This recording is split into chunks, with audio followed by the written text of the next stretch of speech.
have to confess, I voted Libertarian in 2008, and I really can't remember who I voted for. So why should someone in 2012 vote for Libertarian when that person has almost no chance of winning? We have third-party candidate and former New Mexico Governor Gary Johnson with us right now. Under what scenario would you become our president? You say you can win. There's no scenario. Nobody believes you can win, and you don't believe you can win. Well, the only scenario under which I win is if I'm in the national debates.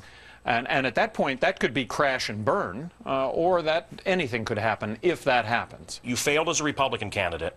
Is that why you're running as a Libertarian candidate? You know, the message that I'm delivering is the same as that of Ron Paul's, and I think I'm a spokesperson right now for the fastest growing segment of American politics today, and that's those that consider themselves Libertarian. I want to talk about the frightful Libertarian moment with your friend Ron Paul. Your policy towards Iran is if they want to develop a nuclear weapon, that's their right. No sanctions. No effort to stop them. No, I think that makes it much worse. Why would that be so strange if the Soviets and the Chinese have nuclear weapons? We tolerated the Soviets. We didn't attack them, and they were a much greater danger. They were the greatest danger to us in our whole history. But you don't go to war against them. I think he made a lot of sense up to that point. I think a lot of potential Libertarian voters saw that and went, oh, sweet Jesus, this is a problem. I mean, that's a frightening moment. Well, do you feel the same way? I feel the same way as Ron Paul. I mean, from the let Iran nuke up. Well, first of all, if we bomb Iran, we're going to be into a 2-year bombing maintenance program of Iran. We're going to make 100 million enemies that we wouldn't have otherwise had. And nuclear weapons, they're all about deterrence. You know, Iran launches a nuclear weapon, they are assured of their destruction. They say they're going to use it. I mean, I remember a song when I was a kid by Sting, I hope the Russians love their kids too. It turns out they did. These people want to bring about an apocalypse. They're saying they're going to use it. Shouldn't we take them seriously? Look, after 9/11 in Iran, there was the biggest demonstration on the planet in support of the United States and 9/11 and what happened at 9/11, support for the United States. So if we bomb Iran, look for a 2-year bombing maintenance program for Iran. They're just going to do it deeper, but they're going to develop that nuclear weapon.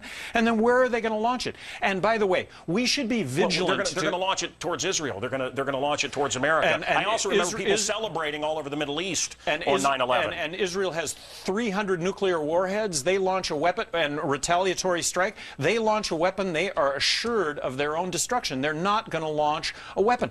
And don't misunderstand either. We should be vigilant to watch them nuke up, but don't do anything about it. Well, perhaps we do something Israel about do it. If you're president, do you say, Israel, go take care of Iran? Well, right now I would say don't bomb Iran. We bomb Iran, we're going to end up with a nuclear war at the end of this if Should we have troops anywhere on the planet Earth? Under your presidency, should we? Under my presidency, I am looking to reduce the military footprint by 43%. I think we have to balance the federal budget. I think the biggest threat to our national security is the fact that we're borrowing and printing money to the tune of 43 cents out of every dollar that we're spending. So I'm going to propose a 43% reduction in military spending, which only takes us back to the year 2003. So, and in that 43% is a reduction in the military footprint. You would let Iran nuke up, though. I want to make this clear. Not necessarily, but they are. But you're not going to do anything about it. They are years. Well, by not doing anything about it. How about the notion of diplomacy, real diplomacy? How about the notion of okay, that fails. Trade? Do you let them nuke up? Depending on the look, I don't want. This is a primary responsibility of the President of the United States to make. Yeah, but that's to you want to be the United President of the United States. Exactly. So isn't it your job to stop Iran, who says they're going to use the nukes before they get to that point? So should we have gone in and bombed Turkey or India or the Soviet Union or China when they developed their nuclear weapons? I'm asking you, Mancow. Yeah, well, maybe we should have stopped some of these programs. Yes, maybe we'd have a lot fewer problems right now. Well, I think we would have bigger problems. You also believe drugs should be decriminalized and fine. You're fine with that? Marijuana. The only drug I'm advocating legalizing is marijuana. Are you high right now? Am I high right now? I don't think I would be able to do this if I were high so you're right not. now. You haven't had any brownies or anything to prepare for this?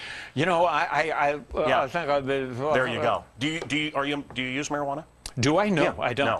I have. Why are you such a big supporter of it? I mean, people always whenever I bring up your name, oh, he likes marijuana. Well, why do they think that? Well, I'm in the category of 100 million Americans who smoke marijuana, and but for the wrong set of circumstances, I'm behind bars. Look, I don't want to be a hypocrite on this. We got you inhaled. You smoked. I did. And you inhaled. Well, I've joked that I never exhaled. You cut taxes in your state and it worked, right? You cut the taxes and it worked. Well, more than that, I think I really brought about fiscal sanity. I may have the distinction of having vetoed more bills than the other 49 governors in the country combined. So I really said no to government spending. I really said no to the government when it came to civil liberties, the notion that government passes laws and rules and regulations that just add time and money to us having to be able to comply with those rules and regulations. And I said no. What I'm asking you, though, is the tax situation in America right now. If you became president, you'd abolish the IRS, you'd cut taxes, Well, I would adopt the fair tax. I would abolish the IRS. I would eliminate income tax, corporate tax, tax withholding. I think it really reboots the American economy for the next 100 years. It kicks crony capitalism in the rear end. Look, Washington is selling loopholes, and individuals, groups, and corporations are buying those loopholes. Adopting the fair tax, I think, issues pink slips to half of Washington lobbyists. You used to be a Republican? You're now a Libertarian? Maybe I've always been a Libertarian. I took a hiatus and became a Republican, but I'm just a Republican so you could win. Well, Republican so I could win, actually govern. But outside is Mitt Romney, what is he to you? Is he a Republican? Is he a good conservative to you? Well, the only issue I have with Mitt Romney is I have no idea where Mitt Romney stands on any of these issues.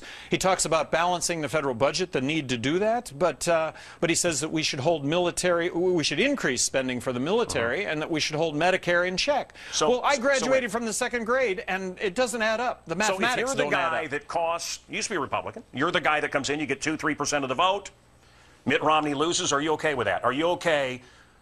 Are you going to be okay with the fact, are you going to cheer over the fact that I cost Obama the election? Because that's actually statistically that's what you what's think coming happens. down. You affect Obama, you don't affect Mitt Romney. I think actually it's going to take equally from both sides, and I think people should vote their conscience as opposed to voting for the lesser of two evils. Okay, I want to play a little game with you. You're jumping all over the place. You want to play a little game with me? Here we go. I don't have a choice, but go ahead. Okay, so you're driving down the road, your brakes fail. You're coming to a fork in the road. There's a liberal in one road, a conservative in the other. Which road do you turn down? At that point, I am skillful enough to avoid both. Wow. John Stossel, the most famous libertarian we all know around here. What about him as your VP? Well, I do have a VP, Jim Gray, former Superior Court judge in California, former federal prosecutor, very outspoken on the war on drugs. Terrific guy, solid guy. Nobody knows who that is. Good luck. Well, the notion is that he takes over if something happens to me, and I take that very seriously in that selection. Thank you for coming in. Mancow, thank you very much. Okay.